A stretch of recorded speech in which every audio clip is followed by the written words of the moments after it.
take it forward? If you know. If I may. Thank you, Mr. Chairman. Chris Hockenwald. Thank you, Mr. Chairman. I'd like to acknowledge Mr. Andrew Little. Thank you very much indeed. Andrew, in some ways, we've worked together on committees and things, and you have been a little bit of a mentor to me in legal process, and the way you use your knowledge and experience has been good. Has been good. No, it's fair. It's fair. Because when I stepped in to pick up this bill and bring it as a member's bill to this government, I was taken aside by someone who knows a lot more about the law and legal process than I do, and he said, "By gosh, you're being brave. You're being brave because you're stepping into holy ground, and there will be people there lurking in hedgerows and pathways, and you will easily be caught up." Hence my... I'll come to you in a moment, sir. Hence my care and reliance on the Law Commission. And if we go back to the genesis of this, which I've been asked to comment on, what was my eureka moment? When did I leap out of the bath and rush along, saying we'll do Habeas Corpus? It goes back to the Justice Select Committee when I was.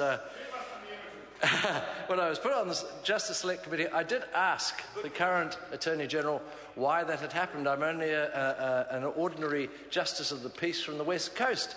And he said to me, it's very important that we have people on the Justice Select Committee who perhaps aren't lawyers, so that they can give us an understanding of what we're saying. You'd be welcome back anytime. Thank you very much. And it was a period that I really enjoyed, but I did listen to Sir Geoffrey Palmer when he said we are dependent on members picking up our bills and bringing them into Parliament because otherwise we've revived them, refreshed them, and they sit there at risk of something happening. So I said, well, I'll do that. And I'm glad I did. And I noticed that I've just reflected back through all the first readings and the second readings. I noticed in the first reading, New Zealand First really thought it was a splendid bill. It was magic. It was brilliant. Second reading, I was castigated like I've never been castigated before. Hung, drawn, and very nearly quartered. Oh, the cruel cuts of the man's vocabulary. But in fact, then I learned, because he was highly critical of what had happened to the bill at the Select Committee. But then I found he was on the Select Committee. And then, for the second reading, he voted against it, thereby voting against what the Select Committee had done. I find his logic very, very difficult to follow. But I'm sure we'll have an opportunity at some stage, perhaps over a malt, to reach a better understanding. Well, yes. No. Yes, you have. At the second reading, members did express deep interest in this bill. In fact, everybody has treated it very, very seriously. I have been asked, why was it so necessary to do? I think it's because the Habeas Corpus bill is, as the earlier speaker, Andrew Little, said, a very fundamental and very significant part of the law. It's one that I learned about in civics when I was in the fourth form, and it was always highlighted as the common man's protection against legal entrapment or anything else. It's the king saying, my citizens should be free. It's all of those things. And I don't know if it's unique to Commonwealth countries. Does it happen? And it's not unique.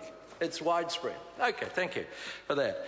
But every now and again, when I had this critically examined, the clause-by-clause analysis with someone who really knows their stuff, they said it's actually a very tidy little bill, and it is necessary just to do these tidying bits. It's not tweaking.